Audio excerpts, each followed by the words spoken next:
Assalamualaikum, nama aku Bamboy dan welcome to channel Conspiracy TV di mana Abang Boy akan mengupas kisah-kisah true crime, kisah misteri, seram, pelik yang terjadi di serata dunia. Kalau korang berminat dengan konten-konten dark macam ni, korang berada di channel yang paling sesuai untuk orang-orang aneh macam kita ni. Di akhir video, kalau korang suka dengan konten ni, Abang Boy sangat-sangatlah appreciate kalau korang boleh belanja Abang Boy satu like. Dan mungkin juga korang boleh consider untuk subscribe dan tekan bell notification button untuk tak terlepas video Abang Boy yang akan datang. Tapi sebelum kita start, kita kasih roll intro dulu.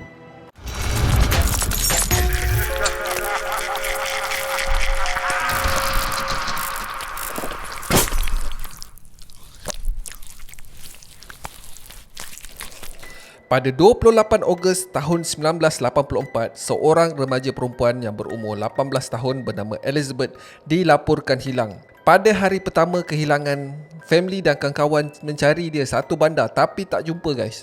So pada keesokan harinya, family Elizabeth ni mengambil keputusan untuk buat report polis di bandar Amstetten, Austria. So polis pun buat siasatan awal dengan cuba mencari dan bertanyakan dekat orang ramai pasal Elizabeth ni. Tetapi zero clue guys, memang hilang tanpa berita.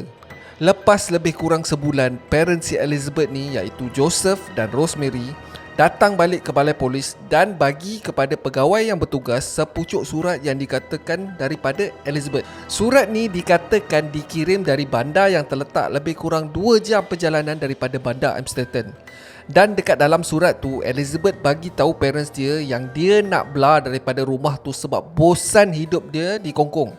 Dan dia siap bagi warning lagi kepada mak bapak dia supaya jangan cari dia. Kalau cuba juga, dia akan belah lagi jauh. Bapa kepada Elizabeth ni iaitu Joseph ada share information yang mengatakan anak dia ni sebenarnya agak liar guys. Dan ada kemungkinan yang si Elizabeth ni join pertubuhan agama Songsang.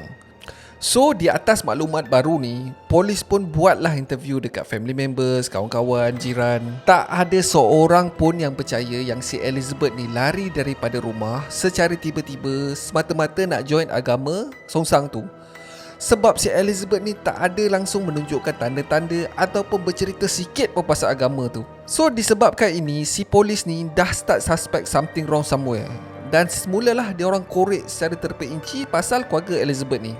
So selepas korek punya korek, apa yang polis dapat tahu ialah keluarga si Elizabeth ni agak bermasalah juga sebenarnya. Kalau orang luar tengok macam family biasa je, keluarga bahagia, happy sana sini, sebab Joseph ni sebenarnya adalah warga yang dihormati dan disukai oleh jiran-jiran tetangga. Joseph ni kerja sebagai electrical engineer dan usahawan hartanah. Akan tetapi bila si Joseph dibalik ke rumah, dia adalah seorang yang sangat-sangat strict dan selalu mendera family dia, baik daripada segi mental ataupun fizikal. Seorang je dalam family dia yang selalu melawan si Joseph ni, iaitu Elizabeth. Diorang ni selalulah sangat bergaduh. Dan last kali si Joseph ni akan memukul dan mengenakan hukuman dekat si Elizabeth ni. Sebagai contoh, dia tak bagi keluar rumah lah, tak bagi makan dinner lah, tak bagi supper lah. Sampaikan nak jumpa kawan-kawan pun si Joseph ni tak bagi tau. So mungkin sebab tak tahan sangat dengan hukuman yang sangat-sangat toksik antara dua beranak ni, finally Elizabeth nekat untuk melarikan diri. So benda ni terjadi 2 tahun sebelum, iaitu pada tahun 1982. So time ni si parent Elizabeth ni buatlah report polis kehilangan bagai. Si Elizabeth ni sempat melarikan diri hingga ke Vienna, lebih kurang dalam 130 km daripada bandar Amstetten, sebelum polis sempat cekup dan bawa balik ke Amstetten. So bila polis tahu pasal si Elizabeth ni pernah melarikan diri, polis pun macam malas lah nak masuk campur kan, sebab benda ni mungkinlah masalah family. Dan selepas setahun tak ada khabar berita, polis pun tutup kes. Tetapi selepas 2 dekad, satu insiden yang langsung tak ada kena-mengena akan buka balik kes kehilangan Elizabeth ni seluas-luasnya. So apa yang jadi adalah pada 19 April tahun 2008, seorang remaja perempuan bernama Kristen tak sedarkan diri dan dimasukkan ke ward kecemasan atas komplikasi yang sangat-sangat pelik. Kulit Kristen ni sangat-sangatlah pucat. Bukan tu saja guys, Kristen ni mengalami komplikasi paru-paru dan buah pinggang. Pihak hospital berjaya menstabilkan keadaan Kristen. Tetapi selepas macam-macam ujian, polis masih tak dapat mengenal pasti apa sebenarnya penyakit si Kristen ni. So Kristen dibawa masuk ke hospital oleh seorang tua yang dikatakan atuk kepada Kristen ni. So disebabkan doktor pun pening, tak tahu apa benda penyakit budak ni, doktor pun teruslah tanya atuk budak perempuan ni. Tapi atuk si Kristen ni pelik guys. Sebabnya setiap pertanyaan doktor dijawab dengan sangat-sangat biadab dan dia cuba mengelak-ngelak guys. Semua benda dia cakap tak tahu. So doktor pun pelik lah. Kau ni dah kenapa Mat? Ni cucu kau kot. Bukannya anak jiran sebelah rumah kau. Orang nak tahu kalau cucu dia ni ada penyakit pelik ke, leukemia ke apa benda ke. Benda tu untuk senang si doktor-doktor ni buat kerja. Dah kau jawab kurang ajar. Orang tua ni aku backhand kan. Dalam pada tu doktor ni suspek yang Kristen ni ada penyakit genetik.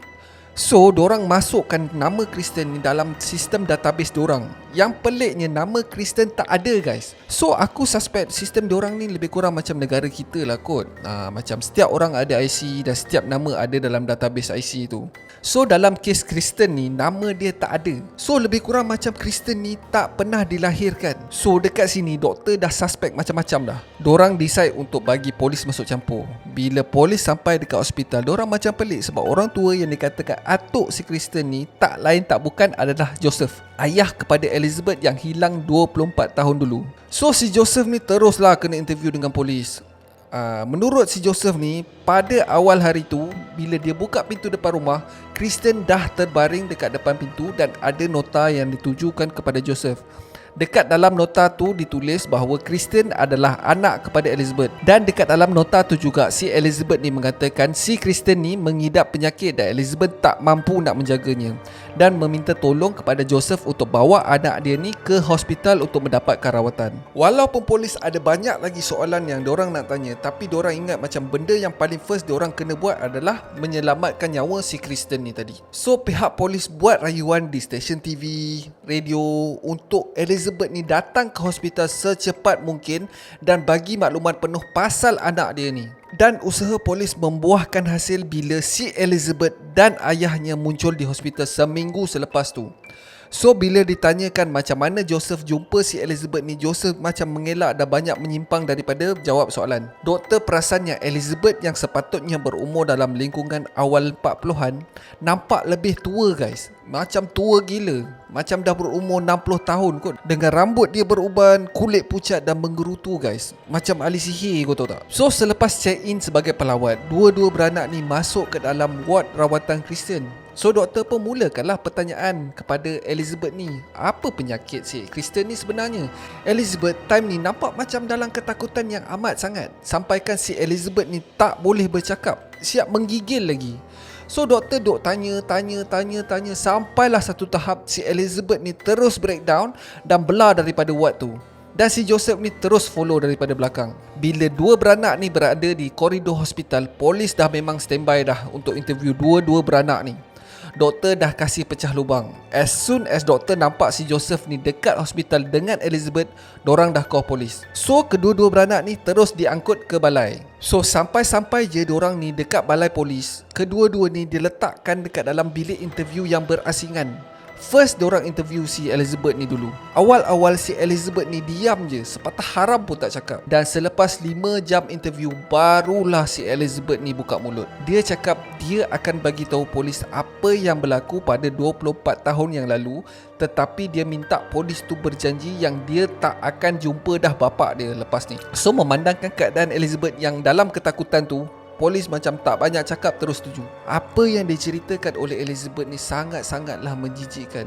Even selepas kes ni tersebar, benda ni viral satu dunia guys. Viral ni maksud aku maybe keluar berita, keluar TV, keluar radio, newspaper lah kot. Facebook time ni dah ada, tapi mungkin Jabatan Netizen Negara belum aktif lagi masa ni. Kalau sekarang, kau try lah double pub belakang kita orang, confirm kejap je viral. Jangan buat main oh. Semua ni start pada 28 Ogos tahun 1984. Elizabeth yang pada masa tu tengah berlepak dekat rumah, tiba-tiba kedengaran bapaknya si Joseph ni panggil Elizabeth turun ke basement rumah untuk tolong betulkan pintu kepada bom shelter yang dibina oleh bapak dia. Pada tahun 80-an ni, perang dingin antara Amerika dengan Rusia masih rancak lah kot. So memang tak pelik lah untuk diorang bina bomb shelter sendiri kat dalam rumah. So si Elizabeth ni pun turunlah ke basement dan si bapaknya menyuruh memegang pintu besi untuk dipasang ke engsel pintu. Dan lepas pintu tu dah selamat dipasang, tiba-tiba bapaknya menendang pintu tu daripada arah luar, menyebabkan si Elizabeth ni terpelanting ke belakang ke ruang lebih dalam bomb shelter tu. So tak sempat si Elizabeth ni bangun, bapak dia terus menekuk mulut si Elizabeth ni dengan towel yang direndamkan dengan cecair chemical ether. So kalau korang nak tahu, cecair ether ni diorang selalu gunakan untuk buat orang tak sedar diri. Alah, macam korang tengok movie tu, kalau nak kidnap awek je, tekuk mulut, terus pingsan. Itulah cecair benda tu lah. So sedar-sedar je tangan dan kaki Elizabeth dah digari dekat dalam bilik yang paling dalam bomb shelter tu. Dia spend masa beberapa tahun membina sebuah penjara bawah tanah yang khas untuk Elizabeth ni. Siap dengan dinding konkrit tebal dan siap letak soundproof lagi. Gila betul. So untuk masuk ke penjara bawah tanah ni, korang kena turun ke basement. Korang akan nampak macam basement biasa je, lebih kurang macam orang simpan-simpan barang, apa semua, macam store lah lebih kurang. Dan di sebelah satu sudut ada satu rak kayu, dan di sebelah rak kayu tu ada satu selak yang membolehkan rak tu buka macam pintu. Lepas rak tu terbuka, ada satu lagi pintu yang tingginya lebih kurang 3 kaki, dan kunci kepada pintu ni bukan biasa-biasa guys. Pakai key padlock kot. Sebab si Joseph ni kan kerja electrical engineer, so dia memang familiar lah dengan elektronik ni bagai. Hanya Joseph je ada password untuk buka pintu kecil tu. Dan lepas pintu kecil tu dibuka, korang akan lihat satu hallway yang sangat-sangat sempit dan kecil, dipasang dengan material soundproof. Dan dalam tu ada toilet dan 2 bilik yang sangat-sangat kecil.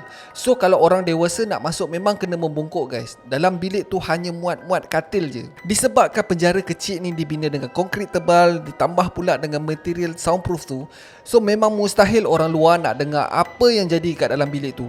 Si Elizabeth jerit sekuat mana pun confirm tak dengar punya. Tak cukup dengan tu, dalam bilik tu si Joseph ni letak pula CCTV untuk si Joseph ni monitor apa yang si Elizabeth ni buat. Memang tak ada privacy langsung. Selama 5 tahun yang pertama, boleh dikatakan tiap-tiap malam si Joseph ni akan datang ke dalam bilik dan drop barang-barang keperluan seperti makanan, baju dan sebagainya. Time ini jugalah si Joseph akan merogol si Elizabeth ni. Dia buat benda yang tak senonoh dekat anak sendiri guys.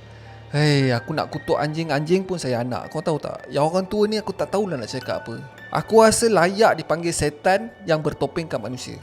Korang mesti tertanya-tanya, wife dengan anak yang lain ni tak muskil ke? So bila diinterview polis, isteri Joseph dan anak-anak lain langsung tak syak apa yang pelik pun yang berlaku pada si Joseph ni. Sebab memang jadi kebiasaan si Joseph ni, kalau dia tak pergi kerja, dia akan spend time dekat basement. Tapi pada pendapat aku lah kan, kalau dorang syak something pun, maybe dorang diamkan je. Sebab perangai si Joseph ni, banyak tanya dia backhand kan je.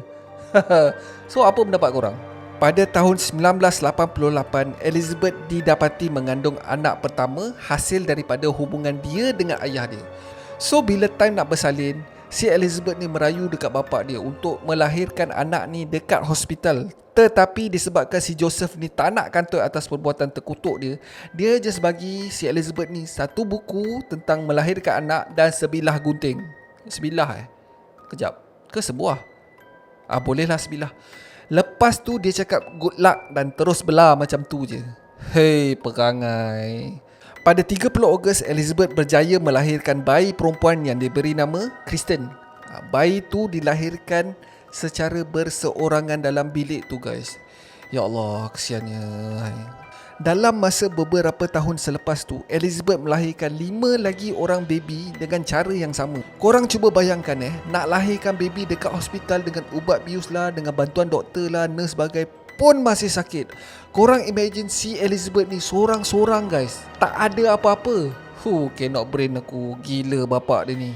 Dalam tahun 1996, baby yang dilahirkan Elizabeth mengalami masalah pernafasan dan si Elizabeth ni merayulah dekat bapak dia, tolonglah bawa anak dia ni ke hospital untuk mendapatkan rawatan. Si Joseph ni buat tak tahu je geng. Dan selepas beberapa hari, baby tu pun meninggal. Baru lahir meninggal bay. Korang nak tahu tak apa si binatang ni buat? Joseph terus ambil mayat baby tu dan masuk kat dalam oven besar dan bakar sampai jadi abu guys. Langsung tak ada sekelumit perasaan kesian ke orang tua ni. Hei, korang dengar pun geram tak? Aduh, masa aku buat research ni, aku berbakul-bakul keluar maki, kau tahu tak? So dalam hujung 90-an tu, anak-anak Elizabeth dah semakin membesar. Keadaan bilik bawah tanah tu dah jadi macam crowded lah sikit. So si Joseph ni dapat idea untuk ambil seorang anak Elizabeth ni untuk tinggal bersama Joseph dan isterinya dekat atas rumah. Dia buatlah cerita dekat bini dia yang si Elizabeth ni tinggalkan anak ni dekat luar pintu dan minta si Joseph ni bela. Joseph siap suruh si Elizabeth ni tulis nota untuk meyakinkan bini dia. So bini dia memang tak banyak tanya, mungkin sebab takut kepada Joseph, just terima je baby tu. Dalam beberapa tahun, Joseph ambil lagi 2 orang anak Elizabeth. Dia buat cerita yang sama dekat isteri dia, yang si Elizabeth ni budak yang tak bertanggungjawab dan tak mampu nak jaga anak ni. Even bila anak-anak ni dah besar pun, dia duk buruk-burukkan si Elizabeth ni dan cakap Elizabeth ni liar, selalu bertukar lelaki lah apalah. So bila polis dah tahu perangai si Joseph ni, tak banyak cerita, terus kena interview si Joseph ni. So bila Joseph ni disoal siasat oleh polis, kenapa dia buat benda macam tu, si Joseph ni bagi tahu yang si Elizabeth ni sangat-sangatlah keras kepala dan suka melawan. Dan satu-satunya cara untuk dia mendidik Elizabeth adalah untuk merogol Elizabeth dan bagi Elizabeth melahirkan ramai anak haram. So dengan cara ini, pada tanggapan dia, dia dapat kontrol si Elizabeth ni. So katakanlah kalau si Elizabeth ni dapat melepaskan diri daripada kawasan tahanan tu, tak ada lelaki yang nakkan Elizabeth ni, sebabnya terlalu ramai anak. Abah beliau lah, sik gila orang tua ni siap. Memang betul-betul nak destroy anak sendiri, kau tahu. Anak sendiri tu bukan anak kucing weh. Anak kucing pun kau sayang. Orang tua ni aku pijak juga kang. So walaupun nasib buruk menimpa Elizabeth dengan anak-anak dia, Elizabeth tetap menyayangi semua anak dia. Dia even ajarkan anak-anak dia membaca, mengira dan sebagainya. Ada suatu ketika si Joseph ni bagi diorang TV dan radio. So si Elizabeth ni menggunakan dua-dua alat ni untuk mengajar anak-anak dia tentang dunia luar dan berjanji satu hari nanti diorang akan dapat merasakan hidup bebas dekat luar sana. Selepas 24 tahun, anak paling sulung Elizabeth jatuh sakit dan Elizabeth berjaya meyakinkan Joseph untuk bawa anak dia ni ke hospital. Ayat punya ayat, last si Joseph ni setuju. So disebabkan Kristen ni jatuh sakit, akhirnya semua terbongkar habis. Kalaulah Kristen ni tak sakit, sampai sekarang kita tak tahu cerita sadis ni. So selepas polis tahu pasal penjara dekat basement bawah rumah si Joseph ni, dorang tak banyak cerita, terus ke rumah Joseph dan berjaya selamatkan 2 orang lagi anak si Elizabeth ni. Yang paling memilukan bila budak ni dibawa ke hospital, anak paling bongsu yang pada ketika itu berumur 5 tahun tak bercakap sepanjang perjalanan. Dia just tekapkan muka dekat cermin kereta sebab dia sangat-sangat excited guys. Itu adalah kali pertama dia melihat dunia luar guys. Sedih baik. Sampai-sampai je ke hospital, semua anak-anak Elizabeth disatukan kembali, termasuklah 3 orang budak yang Joseph kidnap dan bawa tinggal bersama-sama dia dengan wife dia dekat atas. Dan selepas beberapa hari, Kristen sedarkan diri daripada koma dan tak berapa lama lepas tu Kristen sembuh dan kembali seperti normal. Apa yang terjadi adalah si Kristen ni sebenarnya kekurangan vitamin D. So kalau korang nak tahu, vitamin D sebenarnya kita dapat daripada sinaran matahari, kau tahu. Dia langsung tak pernah melihat dunia luar, apatah lagi terkena cahaya matahari. So selepas kes ni meletup, ramai orang yang bertanya soalan yang sama. Macam mana Rosemary, isteri kepada Joseph dan mak kepada Elizabeth, langsung tak syak perangai si Joseph ni. Akan tetapi selepas diinterview oleh polis, dorang dapati yang Rosemary juga salah seorang daripada mangsa penderaan si Joseph ni. So tak kisahlah sama ada Joseph selalu turun ke basement atau si Rosemary ni dengar bunyi pelik-pelik daripada basement ke apa ke, dia terpaksa buat dono je. Sebab kalau banyak tanya, takut kena backhand daripada Joseph. So end up Rosemary tak disabitkan dengan kesalahan. So si Joseph ni last dijatuhkan hukuman penjara seumur hidup dan masih lagi meringkuk kat dalam tu Sampai sekarang Joseph adalah banduan yang paling dibenci dekat dalam penjara tu. Ada satu kes yang si Joseph ni pernah kena lauk guys, beramai-ramai dengan banduan lain dan beberapa batang gigi dia tercabut. So disebabkan tu pegawai penjara decide untuk letakkan si Joseph ni dekat dalam solitary confinement atau ruang penjara khas. Dan dekat dalam tu Joseph duduk dalam sel sorang-sorang sampailah tempoh hukuman tamat. Dia akan layak untuk parole pada tahun 2024. Lagi 2 tahun guys. So pada siapa yang tak tahu parole ni apa, Parol ni adalah satu tempoh di mana banduan ini layak untuk buat permohonan untuk dilepaskan awal sekiranya dia berkelakuan baik dekat dalam penjara. Lebih kurang macam tu lah serius guys. Aku buat research pasal cerita ni, aku rasa otak aku sangat-sangat sakit, kau tahu tak? Aku tak tahulah apa penyakit orang tua ni. Ya Allah, aku kena sulam lah, aku kena cuci otak aku dengan tengok unicorn terbang ke, tengok anjing berlari-lari ke, tengok kucing menari ke. So kisah tragis ni telah diabadikan di dalam beberapa buah movie dan dokumentari. Antaranya yang terbaik adalah The Girl in the Basement dan The Room. Dua-dua cerita ni sangat-sangat awesome guys. Abang Boy saja korang pergi check it out. So that's it for today guys. Thank you sebab tengok video Abang Boy ni sampai habis. Kalau korang suka dengan video Abang Boy ni, mungkin korang boleh belanja Abang Boy satu like, dan mungkin juga korang boleh consider untuk subscribe dan tekan bell notification button untuk tak terlepas video Abang Boy yang akan datang. So akhir kata, be awesome and stay creepy. Assalamualaikum.